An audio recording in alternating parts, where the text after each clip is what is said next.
अस्सलाम वालेकुम की हाल चाल है मेरे भैन भाइयों का। उम्मीद है तुसी खुश तो आबाद हो गए। अल्लाह ताला तुहानू इस तरह हसदा ते मुस्कुरांदा रखे, आमीन।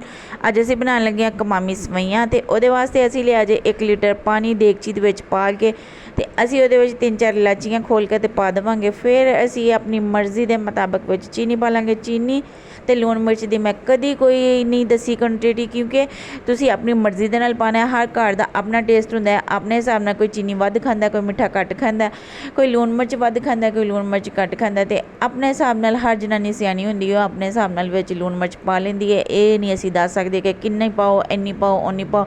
जिन्नी तुसी खांदे हो उन्नी पाओ। असीं चीनी ज़रा तेज़ खांदे, मेरे पापा नूं चीनी पसंद है तेज़। ते मैं आई हुई हाँ अपने अम्मी अब्बे घर, ते असी भाई जे चीनी विच अपने हिसाब दे नाल ते उहनूं असी मिक्स करके थोड़ा जिहा ते असी जी दे लवांगे उधर ढक्कन, ते ढक के असी इहनूं उबलन वास्ते रख दांगे। शीरा जो साडा तैयार हो जाएगा ते फिर असी शीरा कढ़ लवांगे किसी बर्तन दे विच। शीरा साडा तैयार हो गया जे, गरम गरम शीरा असी किसी बर्तन दे विच कढ़ लैन लगे हां। फिर यही पतीली दे विच असी पकानी जे सवैयां। ते सेवियां असी पकाने देसी घी दे विच। हुण तुहाडी अपनी मर्जी है कि तुसी डालडा च पकांदे हो, लेकिन अगर देसी घी च सेवियां पकाइयां होण ते ओहदा स्वाद आहा हा बहुत मज़ेदार होंदा है। असी पाया जे सेवियां 2 कप ते ओहदे विच असी अपने हिसाब नाल खुला जिहा घ्यो पा लिया है।